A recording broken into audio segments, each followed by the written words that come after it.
Welcome to I'd Print That. I'm Andrew. I'm Joe. What'd you do this week, Joe? This week, I got a few prints done. I was primarily doing the creation of our 3D printable logo. The thing that we're going to send off to our patron subscribers, and also what we're going to be selling on Etsy. In addition to getting that done, I've also started work on getting our business card figured out, and we're going to get some prints of that and see what it looks like. But right now, the second version of the I'd Print That logo has come out pretty good. Yes, it did. Still probably one change I want to make to it, but it's almost ready for prime time, I believe. Yeah, very cool. Other than that, I had rolled my M3D back to the 1.3.6.6 software. Found out that there is a potential bug in the software in order to prevent issues. I've rolled back and I've spent a considerable amount of time tweaking my bed level. Seems to work pretty good, but I'm missing the newer software. It seems to print a lot better than the older 1.3.6.6. Yes, it does. And as Joe's saying that, I'm comparing two models that I printed, one in the newest firmware that they've released, and it's beautiful. It printed very well. Its wave bonding on the bottom is spot on. It's very full, no missed spots in the wave bonding, which we've both had the problem with. Yep. As you start the print, when it starts wave bonding, it'll skip an entire line, and that's not happening in the new software. Unfortunately, we had to roll back. It's almost like it's not priming the head enough before it starts its print. Yeah, and if you notice, when you add and take out old filament, before the printer even lets you release the filament, the little M3D will say it's priming the nozzle. So what it's doing, and if you're holding onto the filament like you normally do because you're getting ready to pull a little bit, put a little bit of pressure, because as it backs the filament out, if you're holding onto it previous to that, it'll actually pull the filament into the head, and then what it's doing is priming the filament down into the nozzle so it's not leaving gunk. And so when you first start printing your next print in the new color, you're not going to have globs and mixed parts of filament. Yeah. We can't be very descriptive because we do have a little bit of inside information on it from M3D, but the only thing we can say is if you have updated your printer, please do not print in it. Roll your printer back to your last most stable firmware you were using and continue to print in that. They just need to polish on it a little bit and figure a few things out. Just go ahead and go back to the latest revision, which is 1.3.6.6. But do know that good things are coming. They did a lot of really cool changes to the software. The GUI is tenfold better, in my opinion. Yeah. As well as resolution. I mean, I'm looking at the best Ulti Trooper that I printed for the print of the week, and it's just awesome. I printed it with supports. It's meant to be printed without. And the only points where you see where it's a little wonky on the resolution is where I broke the supports off. It looks amazing. This one that I'm looking at, just put pictures of them up on Twitter. They came out good. I do have a print here that I'm holding that it was with the previous firmware that I was using, and I think what I was using was actually older than the 1.3.6. But I'm holding one that's with Gizmo Dorks PLA. Awesome filament. I love their colors, even though they sent me the wrong color, but I won't hold it against them. It's still printable. It's a nice orange. I know it's supposed to be lava red, but yes. It's still a very nice color. Yes, and I did print it with hollow thin walls. I wouldn't recommend it. You can definitely see in a lot of points where it's just there's not enough material there. Yeah, especially coming across the top of the helmet there. Mm-hmm. You can see that it didn't quite fill it in all the way. If you did hollow thick, you might have gotten it. That's what this guy is. He's hollow thick. Okay. Sorry, we know you can't see, but we're both going over our prints. Yeah, that one looks a little bit better. And also on the bottom of the hollow thin wall filament, looks like it just sheared off. I didn't even pull on it hard. I went to grab it and it pulled the feet right off of it. Yep. And it's just layer separation at that point. And I was actually concerned with my heat because I printed it at 230. I backed it back down to 225 because I was worried about oozing on that high print. I also did a failed Darth Maker. Actually, what happened was no fault of the printer, no fault of the filament. It was just an adhesion issue. He broke off right as he started to print the head, the top of the Vader's helmet. And the print actually stuck to the print head and moved around for ways and broke off the bottom. Yeah, it looks like he blew his brains out. Yeah, It's yeah, one Vader big had a bad brainy day. mess. Oh, and I also have another one that I'm holding that came off the Da Vinci. The last final print of the Da Vinci for now, for a while, is a green hips filament from YS, Yusung filament. And you can see right where my end stop broke. It was starting to fail and giving erratic signal to the Y end stop and kind of wonkied it up. It actually printed okay, finished the print, but as soon as I tried to home my Y-axis, it ran to the back of the printer and thought it was still going, and it couldn't go anymore. So that's down. The Da Vinci is down, my friends, unfortunately. We're going to fix it. Hopefully it's just a wire issue. I had a previous issue with the X-end stop where the wires were bound really tightly with a zip tie, and it actually broke it. So you could actually take it if you flexed the wires a little bit. It would get intermittent signal, and the end stop would go all wonky and tell it has an infinite x-axis, just like it's doing at the Y. So what I plan on doing is Joe and I will sit down with the printer. We'll take it all apart. We plan on rewiring the entire printer. They used a very cheap wire that's very thin. I don't even know what gauge it is, but it's incredibly too small for how precise it needs to be. Also, there's another problem. The Da Vinci 1.0A, the power supply is a little underpowered. So, say if you're in the situation and you're printing a print and your Z-axis moves, the light's on, the hot end is on, and the fan's on at 100%, it's actually underpowered for the printer. That power supply does not supply enough voltage to run all that at the same time. And it could be a source of Z-banding, which that printer has always done. And I did try to fix it. I found out that the bearing holders for the Z-axis are loose, so I printed a little card. They're actually on Thingiverse for the Da Vinci for this issue, because they use a bronze bearing, and where the holder for that bronze bearing sits, you can wiggle it against the smooth rod if the bearing's still stuck on the rod. So you print those out, you push on the Z-axis, slide the card in. Basically shim them up. Yep. It takes care of the wobble of the print head touching the bed. So yeah, as far as the power supply goes, we're going to dig through my surplus gear because I'm a big hoarder of computer parts and stuff. He's got a problem. Yeah. We're going to check those power supplies and see if we can find a nice ATX that'll fit that Da Vinci and that will give you a little more juice for that guy. Yeah, and I also, it's an if... Possibly, if I can come up with the extra cash right when we're going to do it, I may switch the main board out to an Arduino ramps board. A little more precision on the motor controllers from them for all the axes, and it's supposedly just better. Yeah, I've seen it. There's a few guys on the Da Vinci forums, Voltivo, that talk about swapping it over. Generally, what happens is their board dies, and then they just switch it over to a ramps board. Right.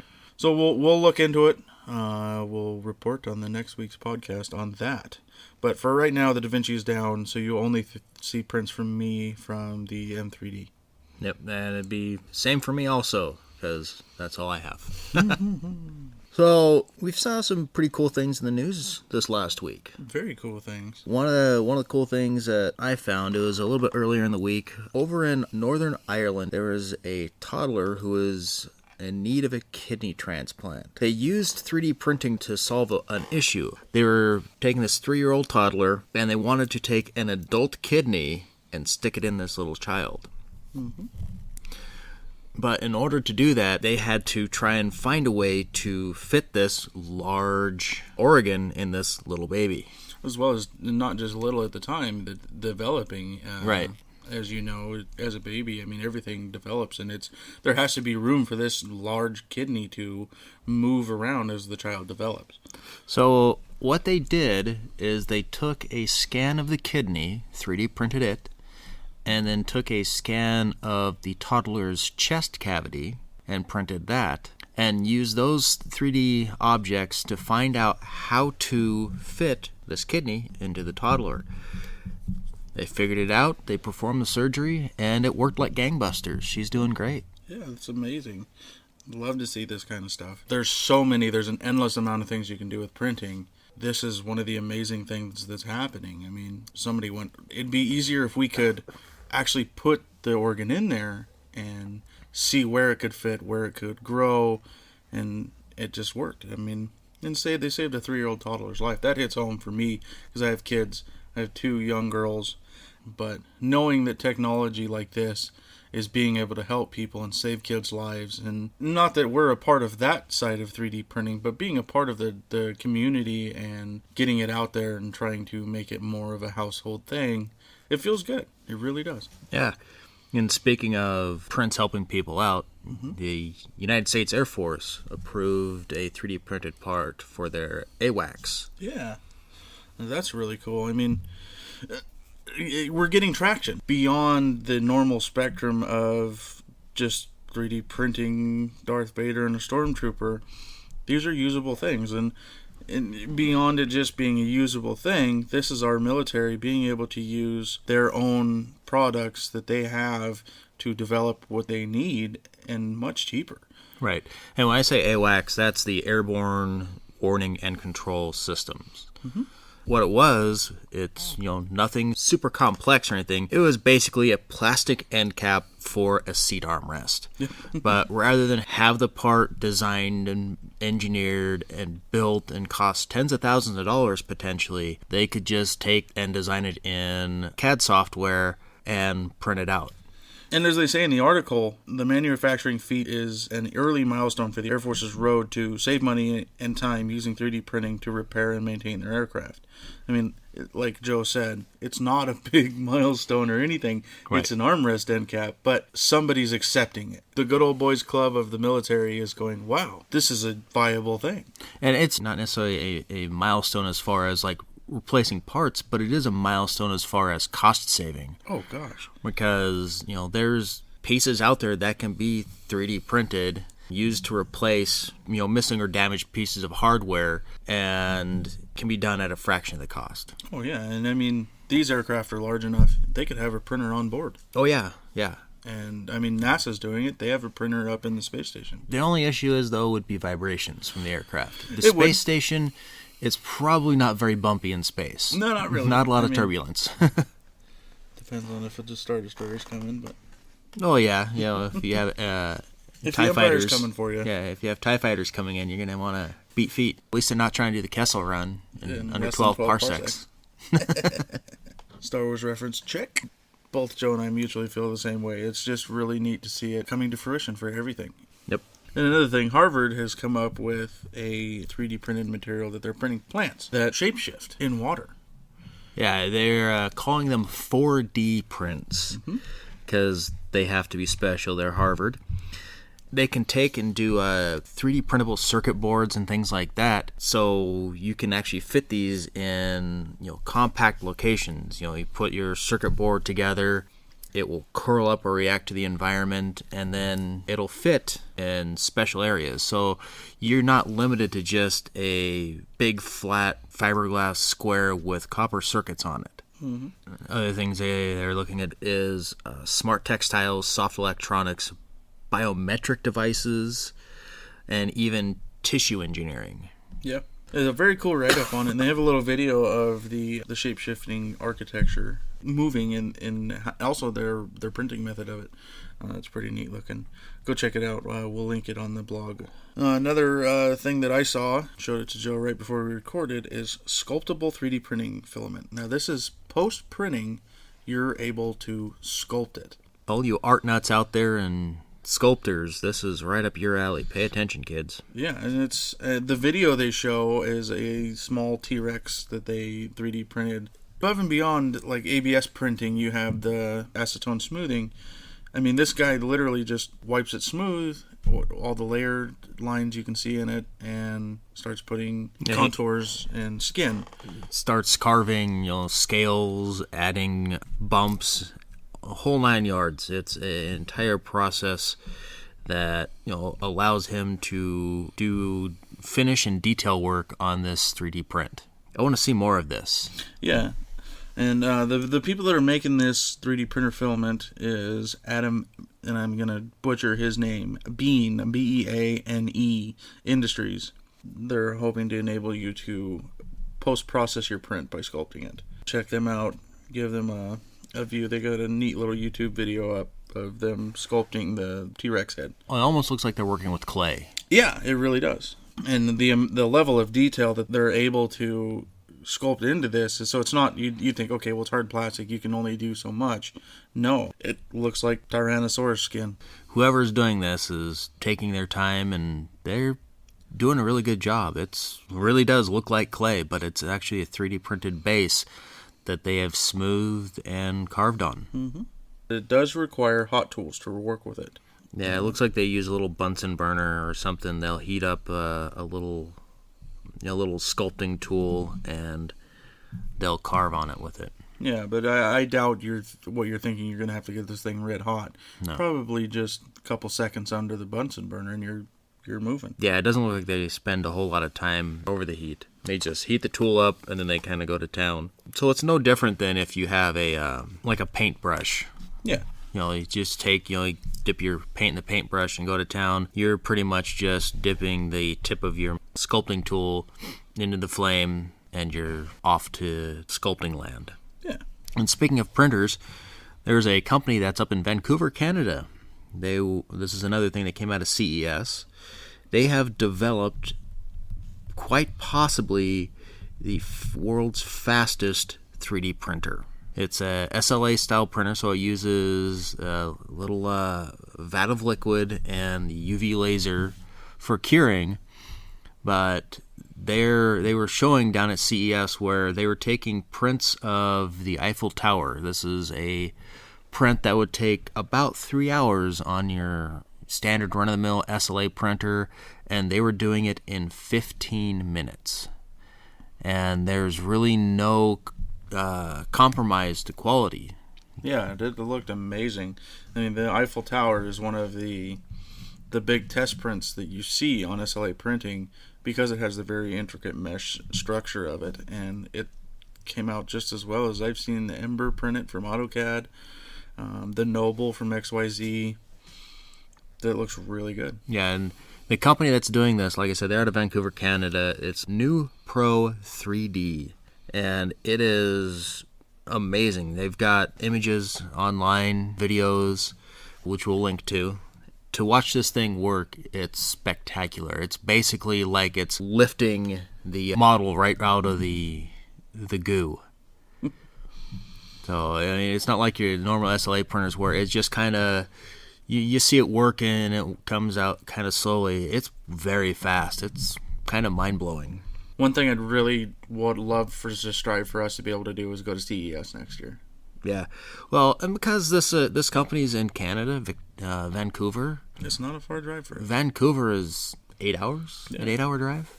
So it's not too bad. It's just, grab your passport or your approved ID that lets you cross the border and go. Mm-hmm. So other than 3D printing, we're huge gamers. We like playing games. We made comment in one of the podcasts, I think it was episode 1, about being former WoW addicts. My latest game of choice has been Fallout 4. I've been busy playing that, trying to do all my side quests. I'm a completionist. I'm a big geek when it comes to trying to get everything done. I recently saw an article. A few people have left EA to go start their own company. And it's kind of awesome because they were some of the people that were behind the original Burnout series. If you're not familiar with Burnout, it's a racing game, but you're not necessarily scored on what place within the race that you come. It's more of how much mayhem and destruction you can cause. My favorite, Burnout Revenge, I've still got for the Xbox 360. I'm waiting for that one to hit the backwards compatibility list. I'd love to be able to continue playing that on my Xbox One. It's fun to just run cars into things and destroy them. If you ever played Twisted Metal. This has full-on destructible terrain. I should fire up the R2D2 Xbox 360 that I have and let you check it out one of these days. It's pretty cool. But anyway, this game that they're developing, it's called Dangerous Golf. So think of Burnout, but with golf. And we're not just talking outdoorsy type golf. There's indoor courses. And it's a very physics-based game. We're going to be a very physics-based game. And I am really, really hoping from the screenshots I have seen that it lives up to the Burnout feel. It's definitely an exciting thing for me. It's going to be available on the PlayStation Store and the Xbox Store. Maybe Steam. Don't know 100% on that one. I never did look into that. As I'm part of the PC Master Race, I don't generally do console things. The two people that left, that would be Fiona Sperry and Alex Ward. They left to start their own venture, which is Three Fields Entertainment. They expect to have over 100 holes on this game. Oh, wow. Yeah, so there's definitely some playability and replayability with that many holes on the course. Yeah, definitely. Other gaming-wise, we have a Minecraft server. We do. We do. We have it hosted for us to play on. We haven't played a lot recently. We've been very busy trying to get the podcast up and running, figuring everything out, along with juggling everyday life. But we have played a little bit, and we do plan to play and stream. Yep. Between Twitch and YouTube gaming. I'm leaning more towards YouTube gaming. For me, it would be easier.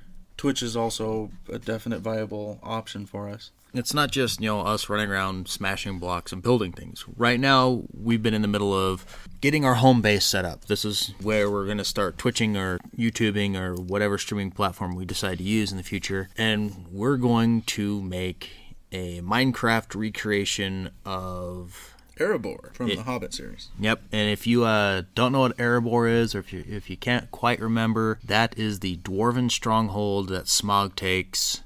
It is where the heart of the mountain is located. It's going to be fun. And I'm really looking forward to it. One thing that we're going to try to do differently, there are a million Let's Plays out there for Minecraft. One thing I do not like about it, because I do avidly listen to and watch Minecraft, being a drafter, you sit there and you draw lines all day. So having something going on in the background that's other than music, someone talking, is nice to hear. I hate watching people break blocks. I hate watching people, for the most part, build things. Doing a time lapse of a build, that's cool to see. But so what we're going to try to do is rather than show you, here we are building a dwarf. Here we are building a door. We're going to build it and then show you. And various adventures that we plan on doing throughout the Minecraft Let's Play. I mean, Erebor will take a very long time. I don't know about scale, but you're going to definitely be able to discern that it's Lake Town that's going to be there. You'll see it all. Yeah, and we were fortunate enough when we fired up the Minecraft server, the first world that we created, right across this little bay, there's this huge, huge mountain, which we looked at and went, there's Erebor. There it is. Our hunting is finished. We did not have to create another instance or another world to try and find the perfect spot. We just happened to roll the dice and got lucky. And there's a couple people from work that have been playing on the server. I don't know if they'll be a part of the streaming at all, but we'll definitely showcase what they do and check it out. And beyond that, we do plan on doing different games. We did the Pocket Tactics. We're printing those guys. I think it'd be kind of cool to stream a little gaming night of us playing. Back to things I printed, I actually printed my Pocket Tactics army. He did. He printed his whole army all at once. With the M3D, it's kind of a bummer that I can't drag multiple models onto the build plate like you can with Cura. But what I did is I opened up the STL file in SketchUp and then imported all my other models that I needed. And then the ones I needed multiples of, I made copies of those and made sure that they were within the dimensions of my build plate. And then... Not the first time, though. Yeah. Because one of my models was a millimeter off the build plate, which wreaked havoc. But I went back, corrected that, then printed the whole army in one go. I still got to print my tiles yet. I may go through and print a second army in a different color.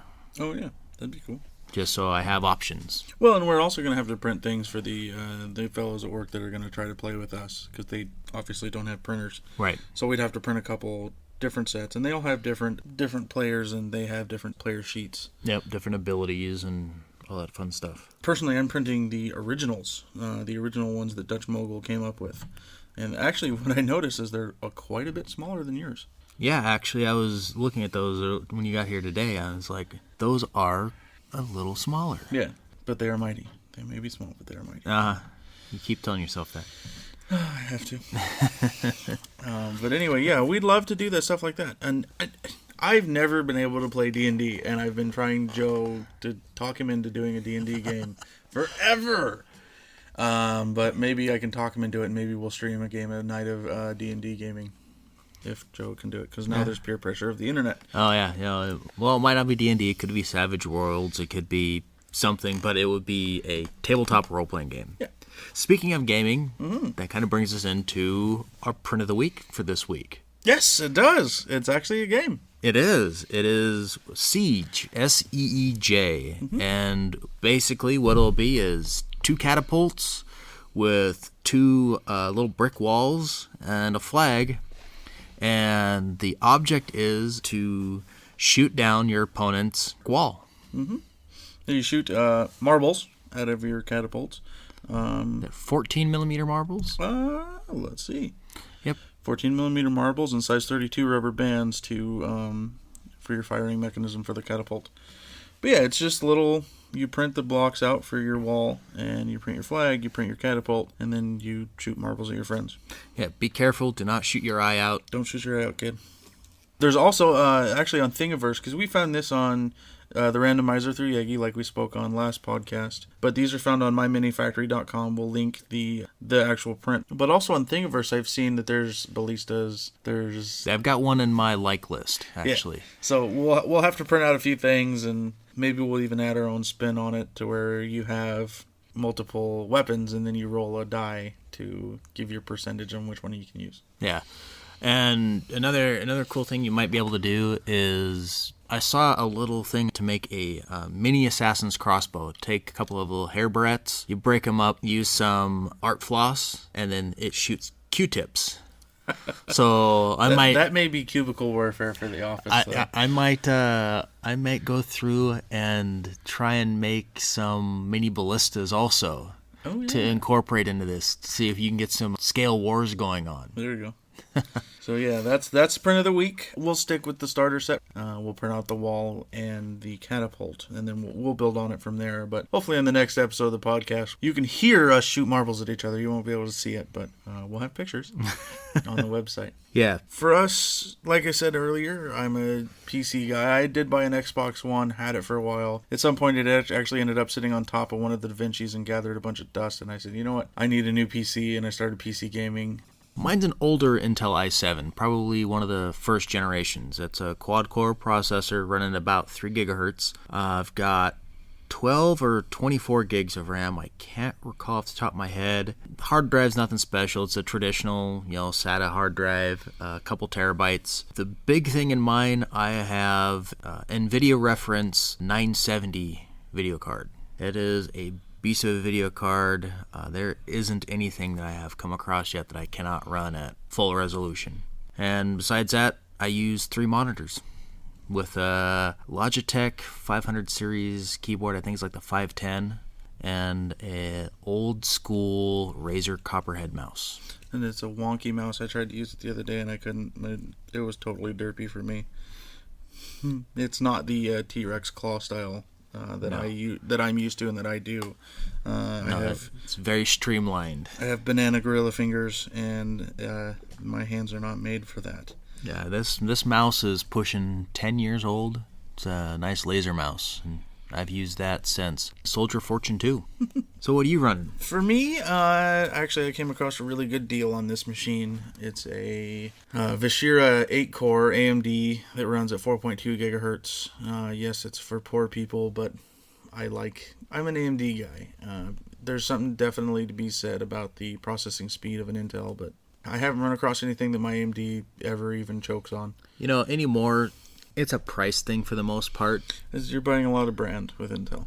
And so even with AMD, back when I was first building computers, AMD was a secondary option to your Intel chips. You could take the AMD processor and it would fit in the Intel sockets. Mm-hmm. And that pretty much stayed that way up through the Pentiums. Once you got into the Pentium 2s, AMD decided to branch off and start manufacturing their own socket. They've had their own unique pieces of hardware at that point. and AMD has made leaps and bounds in their technology. They've definitely come up in the world, but there's just some out there who like Intel, and I decided when the i7s came out that I would go back to an Intel-based machine. I used an AMD X2 64-bit Athlon prior to that, and I just love this Intel. They're good processors, and don't get me wrong. It's not that I don't like Intel. I just can't afford them. But yeah, it's running on an MSI 970 gaming motherboard.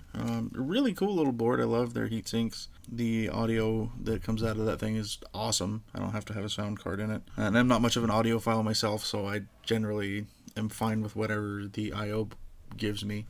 I'm running 24 gigs of RAM, and it's running an MSI 770 GTX card.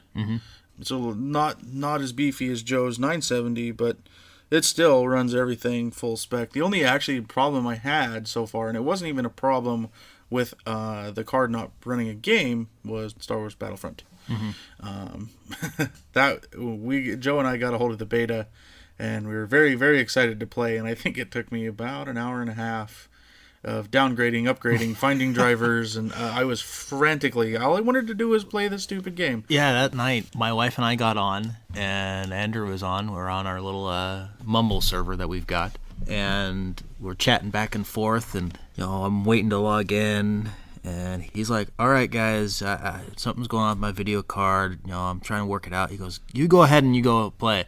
I'm like, all right, well, if you hear sounds of ooh-ah neat, there's nothing going on over here. And I promptly turned Joe off. And he promptly disconnected from the system. But yeah, I got it figured out. I just had to... NVIDIA had released, the day of the release of the beta, they had released an updated driver for that game, and it unfortunately broke mine. And I could log in, and all I would see was a black screen. I couldn't get it to come out. And there was all kinds of... There's always you look at online, and people freaking putting their video cards in the freezer. Stupid things like that. And it turned out all I had to do was find the right driver set, and it worked out fine. And I was able to play the beta. I never actually picked up the game. I picked it up on the Xbox One when it came out, mostly because I had some friends up at that time, and we were going to play, but... Honestly, I haven't touched the game since. Fallout 4 came out, and I've been busy playing that, though admittedly, I've been away from that for a few weeks, just doing work with the podcast and other things. So I'm really looking forward to getting back into that, hopefully tonight, tomorrow, but we'll see. Yeah, and it's Fallout 4 is even available to me to play. A mutual friend of ours from work, has shared his Steam library with me, and I'm able to play it. I have a problem, and I can blame WoW for this, because I also was a completionist, played from vanilla on. I quit in Cataclysm. But the grindiness of WoW, rep grinds, mining, herbing, all of that stuff, just kind of ruined me on any long story mode games. And granted, I know I'm not trying to pigeonhole Fallout into that, because it looks really fun. I've watched Let's Plays, and that's the other thing that has ruined me on playing a lot of games. I follow a lot of YouTubers and listen to Let's Plays, and I'll end up knowing the game before I even try it.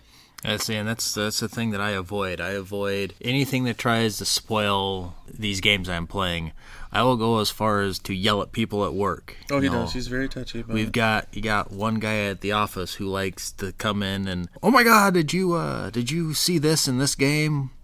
And the moment he starts getting excited, I have to lean around the wall of my desk and look at him and say, if this has anything to do with this game that I am playing, be warned, if you spoil anything, I will destroy you. And he genuinely just is like, oh, well, okay, fine. And then Joe walks away and we talk about it. But to finish up the machine that I use build-wise, it's I run a 250 Samsung SSD that just has OS, and whatever game I'm currently playing is generally I load it up on there just for fast load times and fast write times. It has a 1.5 terabyte storage drive behind it. Mm-hmm. Other than that, peripherals, I use a Rat mouse. Love it. They're a little crazy to get used to, but if you do use the claw style of gameplay, where you palm the whole mouse and your fingers are curled on your buttons. That's the way I play, because generally my hand's too big for a mouse. When I touch a mouse, it disappears. So I have to curl my fingers up onto the buttons, but they're great for that, and they're adjustable. Right. You can adjust the length of the mouse itself. The length, the width, the weight. Yeah, even. You can add and subtract weights from it. Yeah, Mad Catz, when they came out with that, I saw those when they first came out, and I was like, oh, that's kind of cool. But I am a fidgeter, so I would probably spend more time screwing around with the mouse than actually playing. And I use a Corsair red backlit mechanical gaming keyboard. It drives my wife nuts because it's a full, true mechanical keyboard, and it tick, tick, tick, tick like an old typewriter. It uses like the cherries? Yes. Mechanical cherry keys? Yes, it does. Very nice keyboard. I love it. I wish I would have been able to pick up the RGB so I could do my own custom animations to the LEDs, but it is what it is. It works fine. I use 2 monitors currently. I would love to get more. Constantly looking to pick up some. Mm-hmm. But, I mean, honestly, 2 will get you by anytime. Yeah. Yeah, my keyboard, I've been looking at upgrading to a mechanical, but I want to find a keyboard with some nice browns that have that nice mechanical feel, but they don't have the click. Oh, there are? Because my computer room is right next to my bedroom, and if I'm in there frantically banging away on the keyboard, I don't want my wife to poke her head around the corner and tell me to shut the hell up. And my machine's in my bedroom, and then I generally game after the kids go to bed. My wife's gone to sleep, and I'm sitting there like neck bearder in the dark in the basement with my headset on and whispering in at people on Vent or Mumble or whatever we're talking on. Yep. But game-wise, I'm a big FPS fan. A lot of people love to hate it, but I like COD. I'm currently playing Black Ops 3. I do have to say, Black Ops 3 revested me into the Call of Duty series. Advanced Warfare, not so much. Ghosts sucked. The last Call of Duty game that I played was Ghosts. I played actually the entire single-player side of it, which I kind of like the story. They did have a very good storyline in Ghosts, but the multiplayer sucked. And I did I pick up... I don't think I picked up Black Ops 2.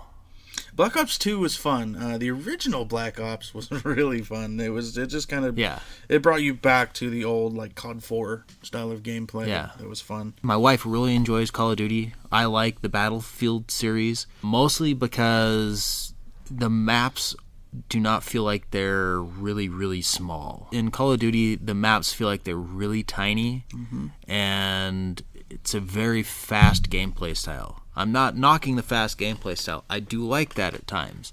But there are times when I like the whole hunting somebody down and really, really being able to get into the game. And, of course, sniping. Absolutely. Dude, Modern Warfare 2. I love the sniping game in Modern Warfare 2. You could actually find a spot. Yes, you could camp and set up your tent and everything and camp. Get your Coleman out. But hey, you know what? If you can sit there and snipe and they know where you're at, they know where you are because you shot them. They see you in the kill cam. Isn't it kind of on them to finally be able to kill you? You're sitting stationary. Yeah. And I always use the one shot bolt action sniper rifle. Love that gun. I could one shot kill you from anywhere. Do you play normal or hardcore? I play hardcore. No kill cams in hardcore. Yes, but they do show you the direction they shot you from. Yes, when you die, it always pans rotates to that camera that direction. My favorite game mode is Domination, the 3 capture the flag points. Mm-hmm. And it's not. I'm a hater of people that come into Domination and play team deathmatch because giving you something other than go and shoot people, you're having to do that and complete an objective at the same time. I like most gameplay styles with first-person shooters. I love capture the flag when I played Soldier of Fortune 2. Mm-hmm. That's what we primarily did. But there's also I love a good deathmatch every now and again. Conquest, the capture and hold game. Mm-hmm. Love those. There really isn't much that I don't like in a first-person shooter. But you won't buy Call of Duty. That's right. I don't have a need for it right now. I'm trying to play Fallout. and I've got Minecraft, and I have Minecraft. Diablo 3. That you never play. You guys were on the other night. Where was my invite? I'm sitting there, and hey, you want to play? Hey guys, pick me.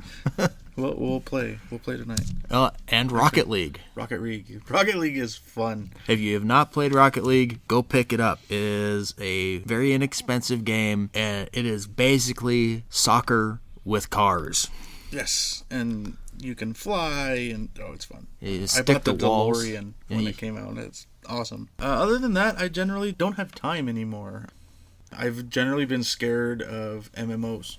You have that tendency. It's like once a Marine, always a Marine. And once you got heavy into an MMO, you have that fear of getting addicted again. Yeah, and I've played many MMOs. The first one I really played was EverQuest. I couldn't get into it. I was actually one of the first 500 beta testers for Star Wars Galaxies. I was in their Phase 1 beta. That was definitely an interesting experience to log in, be part of a little chat room, have the developer say, okay, now log in, and the server crashes, and they say, okay, thanks, have a good weekend, we'll see you next week.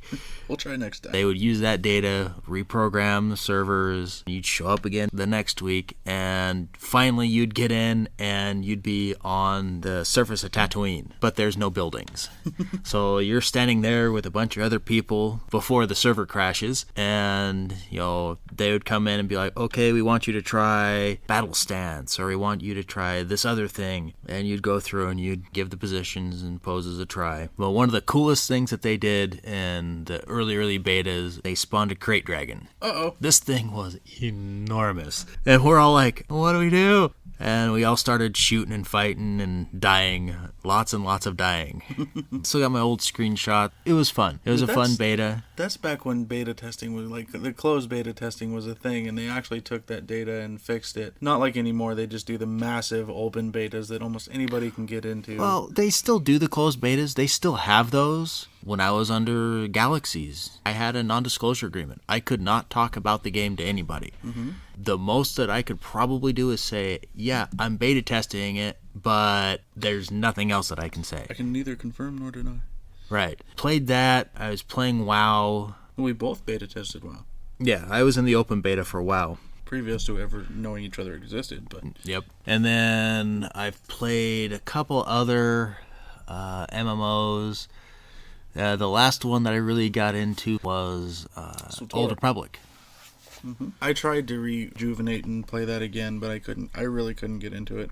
And then the big thing is I'm a social player. I like to play with people. Mm-hmm. And to no fault of anybody, I mean, I wanted to play, and a couple of people said, oh yeah, I'll play. Turned out they didn't play. And then I was there by myself. I'm not into it anymore. I like to be able to play with friends. It's fun. MMOs, yeah, it's good with friends because there's a lot of content out there that you have to be part of a group to take care of. You can only solo so much high level content, and that's where the hang up is high level content. Yeah, you can do all the low level stuff you want. It's the high level stuff that'll just get you stonewalled. Yeah. Another one we both played once and we got our butts handed to us was Guild Wars 2. Yeah, Guild Wars 2, but it was mostly the PvP. Man, I have not had my ass handed to me so hard in a game in a long time. But yeah, everything in Guild Wars 2 is scaled. So no matter what, you're scaled to the top level. Just they did the same thing in SWTOR for PvP. Mm-hmm. They scaled you to max level and you had all your abilities. But there's definitely a disconnect that we did not pick up on when we tried that. I haven't picked up the new Heart of Thorns expansion for Guild Wars 2, and I may. Because I still have the base game. Why not? I think it's only $30. Yeah, I've still got the base game also, and because it's free to play, I can just log in at any time and update and Other go. than their password. Oh, dude, their password system's ridiculous. You cannot use a password that you have previously used or anybody else has used. It has to be unique. 100% unique. Yes, yeah. So of the thousands of players on their system, you know that your password is not the same as anybody else's. But at least they do two-factor authentication. Yes, which is nice. I mean, because I had my account hacked in WoW so many times at one point. Because I was a high-level, high-rep player at one point with our guild. We were the top on our server, and we were in the top for the world. I was a known player, not so much as like going to BlizzCon or anything, but Blizzard knew who we were, knew us, and we had talked to devs personally. Mm-hmm. But yeah, my account had to just go on lockdown. And I think currently I tried to log into it a couple months ago. I couldn't even recover my account. It's been hacked into and taken over so many times. Then that's what happens. I mean, in Guild Wars 2, you won't have that because it's a 100% yours, it's original, and it's 2-layer authentication. But it's a pain in the butt. It is. It is. It's like, okay, so I have a variation of a password I've used for all of my games. They're all different in some way, but they follow a theme. Mm-hmm. And in Guild Wars, it's almost to the point where if I want to go play that, I'm just going to recover the password and give it a shot. So. Try for a new one. Roll the dice on a new one. Yep. Gaming wise, is there any games you're looking up to? I mean, I know we spoke on Dangerous Golf coming out. I keep my blinders on. I do not have game ADD. Yeah, we know a lot of people that do. The games that I've been looking forward to are the ones that I'm playing. Fallout 4 was the big one. Prior to Fallout 4 was Witcher 3, which I played through and completed that. I had a bug where I couldn't complete one side quest. Probably wind up reloading, see if one of the updates recently has fixed that and complete it. Beyond that, I haven't played any of the expansions, and there really isn't a whole lot that I've seen out there that I'm looking forward to right at the moment. Yeah, me neither. The only thing I'm actually looking forward to, and both Joe and I played this game previously, if anybody's ever heard of Ingress, it's a geography-based game that you play on your phone.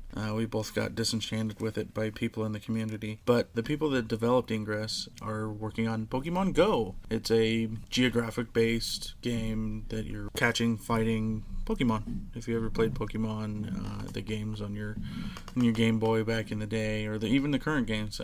My big push for that is my daughter. My 8-year-old loves Pokemon, and she's ecstatic to play this game. Mm-hmm. And it's something fun that we can do together. That's really awesome for us. So that's other than that, I mean, I still play Diablo 3. Yep. I do too, and I'm invited. He will be invited. I was unaware of Joe wanting to play Diablo because Joe had expressed to me his disenchantment with Diablo 3 in the past. You do the same thing, very repetitive.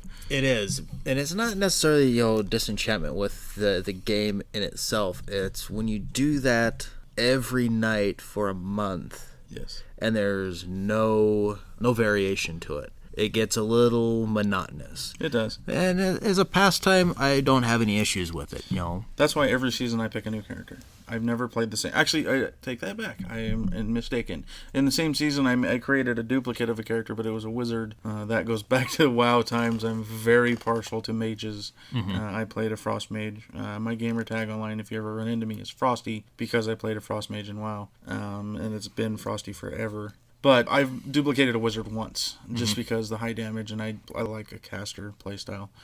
Same boat. When I was playing WoW, I played a mage. Mm-hmm. Depended on the flavor at the time of the patch. Yeah. It could have been a fire mage, frost mage, or arcane. Yeah. Well, also, the lead dev Ghostcrawler was a mage, so that had a lot to do with mages generally being OP. Mages could dish out some damage, especially with AP Palm Pyro. Oh, gosh. I have a screenshot of Trial of the Champions of nailing what was their names? They were the twin angels. And I was doing 120k DPS as an Archmage hitting 2 buttons. And it was just, I had to screenshot it, and I still have it. Actually, I ran across it the other day and showed everybody at work. Wow. But yeah, other than that, I played a druid. My end game character was my druid. He was a tank. And mostly just out of a luck of a random pug that I got into, he was my alt and I needed gear for him and I needed to do a raid, and I got into the top guild on the server, one of their pug groups, and they went, "You're going to be in our main raid," and I said, "Okay." Okay, thanks. So yeah, and then we continued to be one of the top raiding guilds. Cool. Of our server. But yeah, other than that, gaming wise, I generally don't. I used to stand out in line, but then I grew up and had kids and 3D printing and all that happy stuff. I stood out in line for Fallout 4. I don't know your excuses. You don't have kids. But I have everything else. He has everything else. Yes, he does. And you have a wife, right? I have a wife. I do. I'm married. Don't worry. So I mean, taken, ladies. Could have been like, hey, I want to take an hour and go hang out with the Fallout 4 guys or whoever. For the most part anymore, I don't care. I don't need to have it at midnight. So it's not a matter of can't do it, just don't want to. Don't want to. I'm lazy anymore. I'll pick it up the next day. And for the most part, it's like, okay, well, I have it now. My kids are asleep, and I'm not going to wake them up. So I'll play it tomorrow. I was the guy that took the week off from work when Fallout 4 came out. So I had the days, and I'm like, But how much of that time did you actually play Fallout 4? 50% of it maybe. Anymore, we're to the point where when we have time off, we take it to relax. Especially now with doing the podcast. Right. We're very busy. We dedicate at least 2 lunches a week. Joe and I go out and we sit down and we talk about what we're going to talk about. And even doing that amount of talking, I was scrambling this morning while my wife was at a Mary Kay meeting and trying to chase my daughter around to get the YouTube video up, which it's up on YouTube now, for episode 2. Get that all edited and put together, and trying to come up with more topics. And Joe was doing the same. So it's a definite time sink. It is. Speaking of, we're in approval right now to be on iTunes. Yes. And we will release on YouTube. You put a little slideshow together of images. Yeah, episode 1 is up on YouTube, and actually 3 hours ago, episode 2 is up. Yep. As for right now, it's kind of a hurried thing. I get it out as soon as I can. In the future, and I get more time, all the photos are relevant to what we're talking about. There's the print of the week photos, Joe's wallet's up there. Yep. Printers, filaments from last week, from what we talked about, the different types of filaments. And that's all on there, but they'll be better, don't worry. I haven't done a lot of video editing. I had a previous YouTube channel for four-wheeling, and I dabbled a little bit in video editing, but as soon as I have some more time to sit down with a program, I have Adobe Premiere that I'm going to start editing with. For right now, they're just a bunch of pictures that show up. Some of them are random, some of them are funny. Whatever strikes your fancy. Whatever strikes my fancy, and whatever comes up on Google image search really fast. Yeah. So I think we're down to the point where you need to probably head out here real soon. I do. I'm going to go see the Book of Mormon. I'm excited. Your show starts here in a couple hours, so you need to go home, get ready. Yeah. Huge.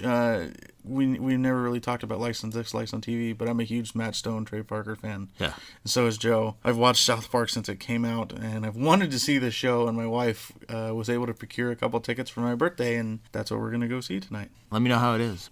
Oh, and coming up, Joe's going to a new concert. Who are you going to go see? I'm actually going to go see 2 new concerts. Recently, with the passing of Lemmy from Motorhead and David Bowie, there's been a few bands that I have wanted to see, and I decided to do some searching and found that George Clinton and Parliament Funkadelic is going to be playing in Seattle. I've really liked George Clinton for quite a while, and they're playing on a Tuesday, April 12th, and we decided, what else is going on at that time? And there was another band I've been wanting to see. They were supposed to finish the last tour last year, but it looks like they may have extended it or are on a new tour, and they're going to be in Tacoma, just south of Seattle, on Monday, April 11th, and that is Iron Maiden. Oh, lucky dog. So I will be at Iron Maiden on the 11th and George Clinton on the 12th. I'll probably just wind up taking the week off and spending a few days in Seattle and hanging out.